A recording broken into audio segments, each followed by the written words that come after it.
What's up, everybody? This is Sunko. I'm back again. I'm back again. Today is October 28th. Time flies indeed. It's been already more than a month since I started doing YouTube, and wow, time flies for real. And I've been trying to this YouTube continuously. Uh I put a lot of effort into it, and it's been going well. But then subscriber doesn't seem like to increase, but it's okay because I'm satisfied with what I'm doing because I'm happy when I'm doing YouTube. And even if not many people, zero people watch this, it's okay. For a happy purpose, you know what I mean? Yeah. Anyway, I'm going to read the book again.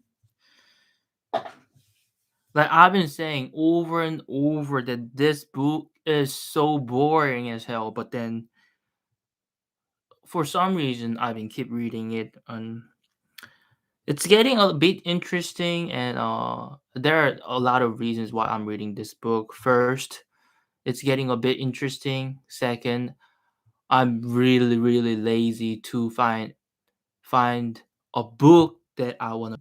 I'm that busy. Like I go to work early in the morning.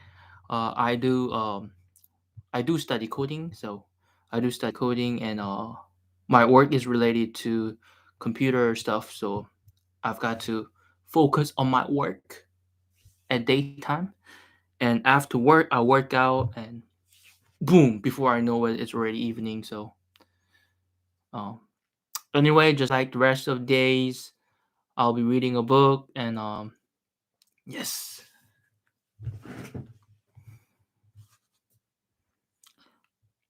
The engineer cut a long branch, stripped it of its leaves, and plunging into the angle between the two banks.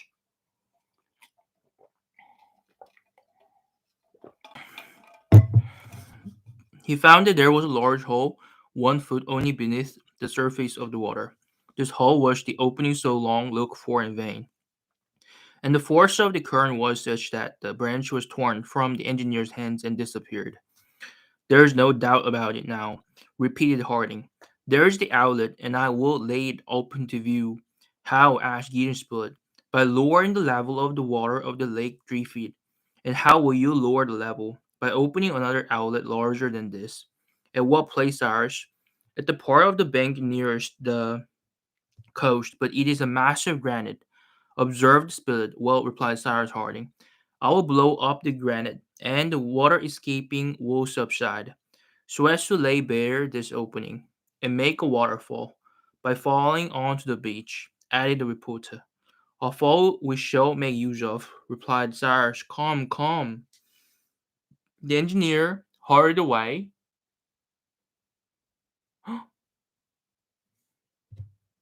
Hi, Imo.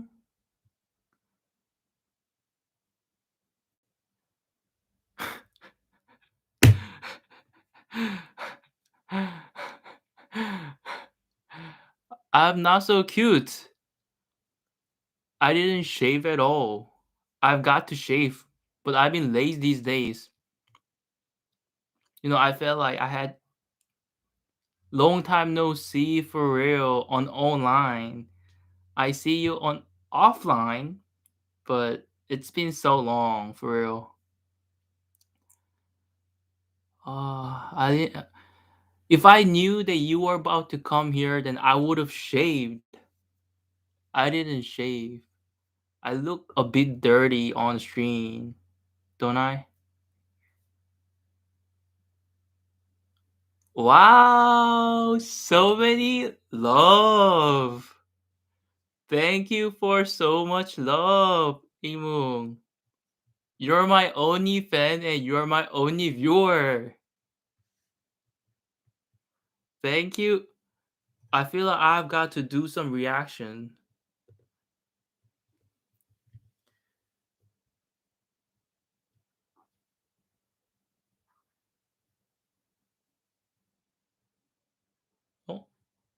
Imu is gone. Okay. Okay. I gotta do what I gotta do. I'll be reading a book, and a bit later, I'm gonna watch a chatting box and see if my girlfriend responds. Okay, anyway.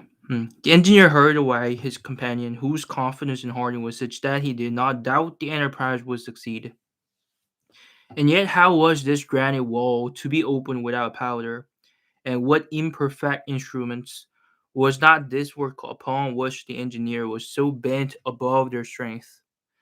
When Harding and the reporter entered the chimneys, they found Herbert and Pencroft unloading their raft of wood. "The woodmen have just finished, Captain," said the sailor, laughing. "And when you want masons—" "Masons, no, but chemists," replied the engineer. "Yes," added the reporter, "we are going to blow up the island." "Blow up the island!" cried Pencroft. "Part of it, at least," replied the Split. "Listen to me, my friends," said the engineer, and he made known to them the result of his observations. According to him, a cavity, more or less considerable, must exist in the mass of granite which supported Prospect Heights, and he intended to penetrate into it. To do this, the opening through which the water rushed must first be cleared, and the level lowered by making a larger outlet. Therefore, an explosive substance must be manufactured, which would make a deep trench in some other part of the shore. This was what Harding was going to attempt with the minerals which nature placed at his disposal. It is useless to say with what enthusiasm all, especially Pencroft, received this project. To employ great means, open the granite, create a cascade. That suited the sailor, and he would just as soon be a chemist as a. Okay, adjust my seat and reading a book again. He would be all that daylight. Even a professor of dancing and deportment said he to Neb, if that was ever necessary. Neb and Pencroft were first of all told to extract the grease from the dugong, and to keep the flesh, which was destined for food. Such perfect confidence had they in the engineer that they set out directly without even asking a question. A few minutes after them, Cyrus Harding, Herbert, and Gideon Spilett, dragging the hurdle, went towards the vein of coals where those Sheetosh pirates abound which are met with in the most recent transition soil, and of which Harding had already found a specimen, all the day being employed in carrying a quantity of these stones to chimneys. By evening they had several. Oh, you missed my eating show. Last time I did eating show was like a month ago, from what I remember. I have to come up with new stuff, new eateries. But then, as you know, I've been really lazy these days. And plus, yesterday, like, I didn't do YouTube like 4 days in a row, probably. And like yesterday was so awkward because I've not been doing it. But then I feel like I have to do eating show again because my girlfriend wants me to do so. I'll come up with new stuff, new eatery, like like Dalgona. That shows up on a original game, probably Squid Game. Uh, I'll try to bring like a lot of good stuff. I'll promise you on that point. Okay. Mm. Dragging the hurdle. Next day, the 8th of May, the engineer began his manipulations. The Sheetosh pirates being composed principally of coal, flint, alumina, and surplus of iron. The latter in axes, it was necessary to separate the sulfur of iron and transform it into sulfate as rapidly as possible. The sulfate obtained, the sulfuric acid could then be extracted. This was the object to be attained. Sulfuric acid is one of the agents the most frequently employed, and the manufacturing importance of a nation can be measured by the consumption which is made of it. This acid would later be of great use to settlers in the manufacturing of candles, tanning skins, etc., but this time the engineer reserved it for another use. Cyrus Harding chose, behind the chimneys, a site where the ground was perfectly level. On this ground he placed a layer of branches and chopped wood, on which were piled some pieces of shetosh parrots, buttless one against the other, the whole being covered with a thin layer of parrots, previously reduced to the size of a nut. This done, they set fire to the wood. The heat was communicated to the schist, which soon kindled, since it contains coal and sulfur. Then new layers of bruised parrots were arranged so as to form an immense heap, the exterior of which was covered with earth and grass, several air holes being left, as if it was a stack of wood, which was to be carbonized to make charcoal. They then left the transformation to complete itself, and it would not take less than 10 or 12 days for the sulfurs of iron to be changed to sulfate of iron and the alumina into sulfate of alumina, two equally soluble substances. The others flints, burnt coal, and cinders not being so. While this chemical work was going on, Cyrus Harding proceeded with other operations, which were pursued with more than zeal. It was eagerness. Nab and Pencroft had taken away the fat from the dugong and placed it in large earthen pots. It was then necessary to separate the glycerine from the fat by saponifying it. Now, to obtain this result, it had to be treated either with soda or lime. In fact, one or other of these substances, after having attacked the fat, would form a soap by separating the glycerine, and it was just this glycerine which the engineer wished to obtain. There was no want of lime, only treatment by lime would give calcareous soap insoluble and consequently useless, while treatment by soda would furnish, on the contrary, a soluble soap which could be put to domestic use. Now, a practical man like Cyrus Harding would rather try to obtain soda. Was this difficult? No, for marine plants abounded on the shore, glassworks, ficoids, and all those fuses which form wreck.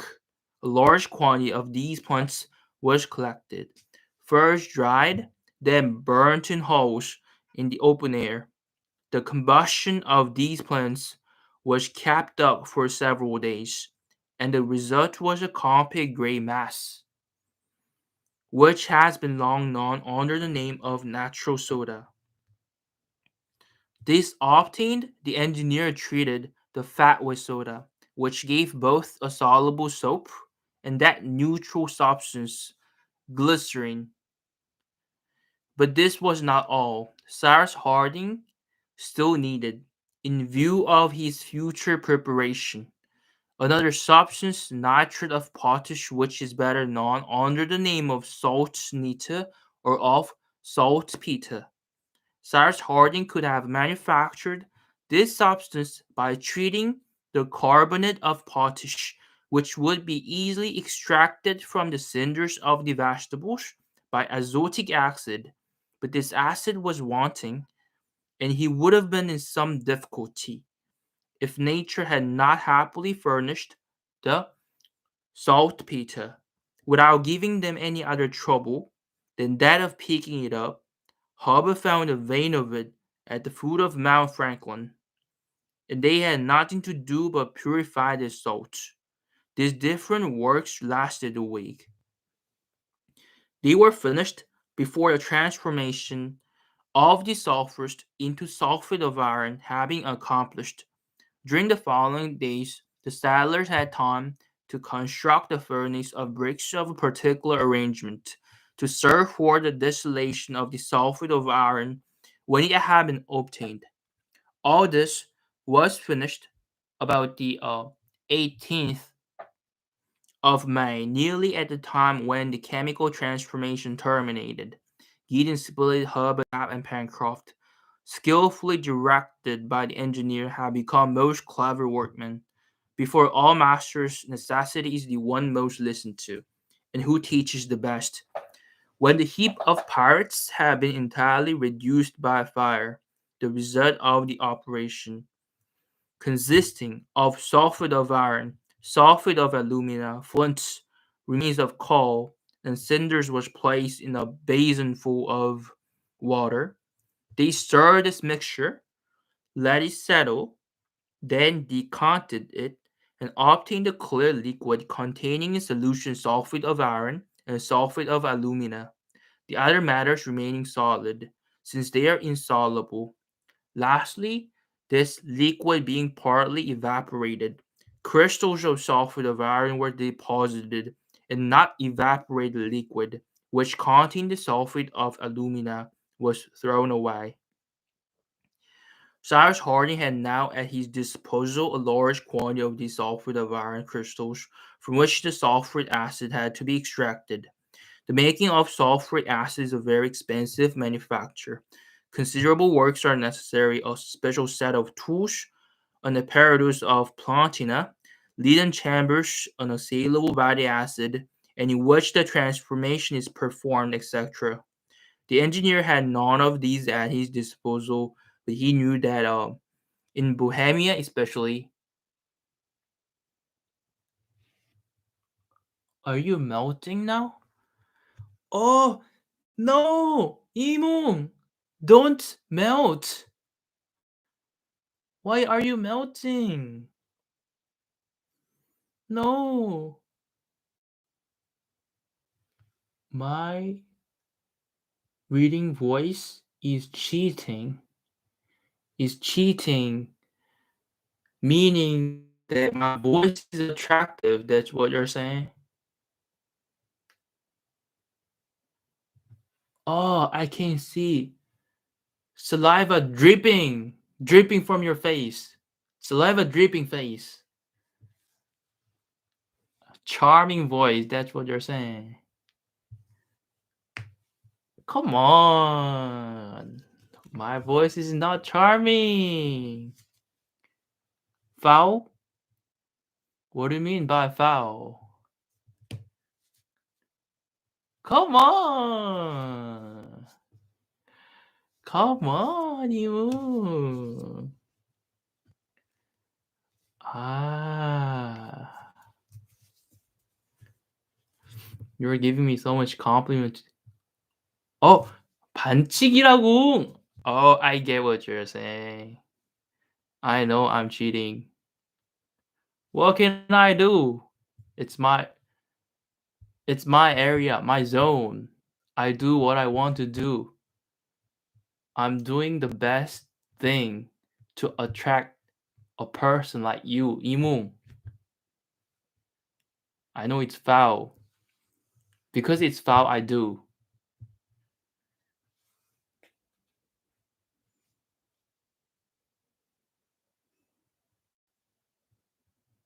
Okay. I'll read the book again. The crystals were placed in pots, and the heat from the furnace would distill the sulfuric acid.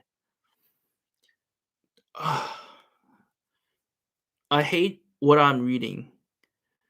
I mean, this chapter, the author talks about the distillation of sulfuric acid. This whole chapter is about distillation of sulfuric acid. What a boring subject, for real. Anyway, boring operation was successfully completed, and on the 20th of May, 12 days after commencing it, the engineer was the possessor of the agent which later he hoped to use in so many different ways. Now, wish for his agent, simply to produce azotic acid, and that was easy since saltpeter attacked by sulfuric acid gives azotic or nitric acid by distillation. But after all, how was he going to employ this azotic acid? His companions were still ignorant of this, for he had not informed them of the result at which he aimed. However, the engineer had nearly accomplished his purpose, and by a last operation he would procure the substance which had given so much trouble. Taking some azotic acid, he mixed it with glycerin, which had been previously concentrated by evaporation, subjected to the water bath, and he obtained, without even employing a refrigerant mixture, several pints of an oily yellow mixture.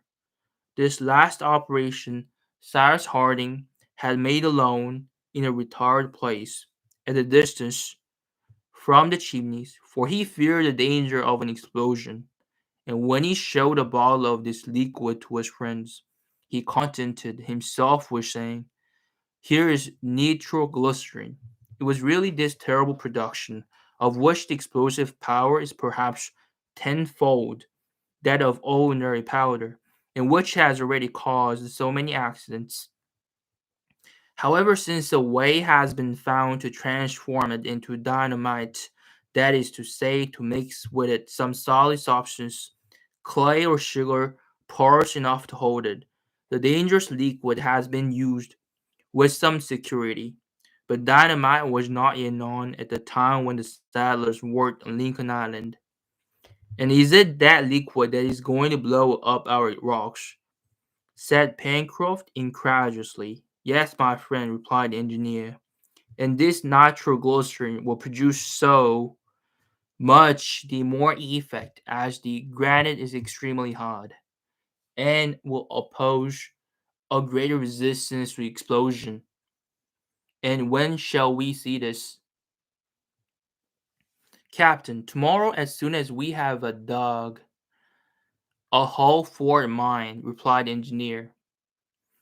The next day, the 21st of May, at daybreak, the miners went to the point which formed the eastern shore of Lake Grant, and was only 500 feet from the coast. At this place the plateau inclined downwards from the waters, which were only restrained by their granite case. Therefore, if this case was broken, the water would escape by the opening and form a stream, which, flowing over the inclined surface of the plateau, would rush onto the beach. Consequently, the level of the lake would be greatly lowered, and the opening where the water escaped would be exposed, which was their final aim. Under the engineer's direction, Pencroft, armed with a pickaxe, which he handled skillfully and vigorously, attacked the granite. The hole was made on the point of the shore, slanting, so that it should meet a much lower level than that of the water of the lake. In this way, the explosive force, by scattering the rock, would open a large place for the water to rush out. The work took some time, for the engineer, wishing to produce a great effect, intended to devote not less than 7 quarts of nitroglycerin to the operation. But Pencroft, relieved by nap, did so well. Then, towards 4 o'clock in the evening, the mine was finished. Now the question of setting fire to the explosive substance was raised. Generally, nitroglycerin is ignited by capsule fulminate, which in bursting causes the explosion. A shock is therefore needed to produce explosion, for simply lighted, the substance would burn without exploding. Cyrus Harding could certainly have fabricated a percussion cap. In default of fulminate, he could easily obtain a substance similar to gun cotton, since he had azotic acid at his disposal.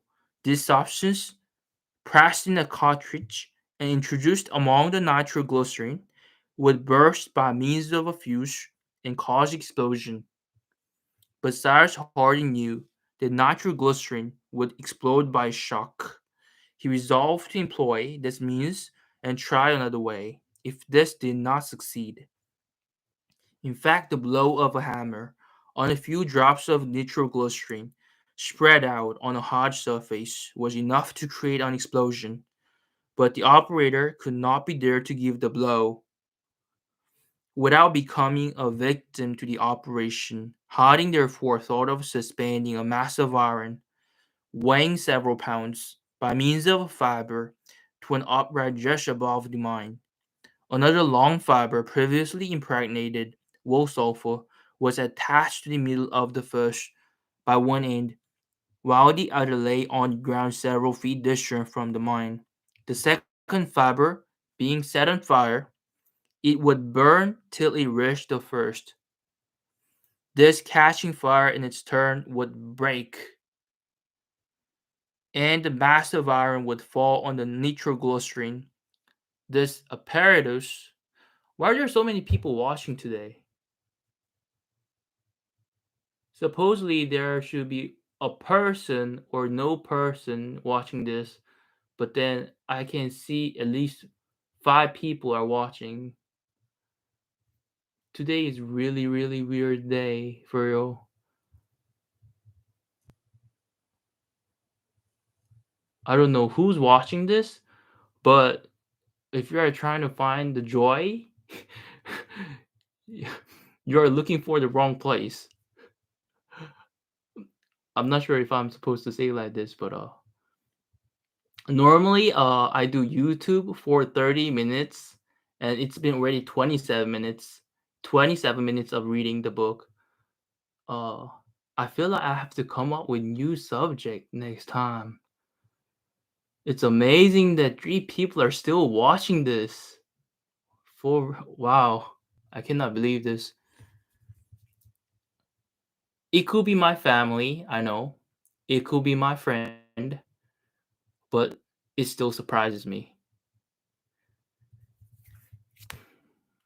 Anyway, today is the end of today. Mm. And let me introduce a book that I read and let me introduce myself a little bit since 4 people are watching this, which is amazing. The book that I'm currently reading is Mysterious Island. It's pretty long story. I just read it for fun. I've been reading it more than a month, but it's not. It doesn't seem like it's about to finish. I feel like I have to finish, but then it keeps going on and on and on, and it will be finished probably next month or a month after. And I am South Korean, but uh, I do my work, which is computer related stuff.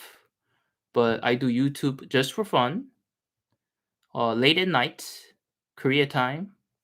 And the reason I speak English is because at daytime at my workplace, since my work is related to computer stuff, I hardly do I have enough chance to use English. Hardly do I have enough time to speak English. That's why.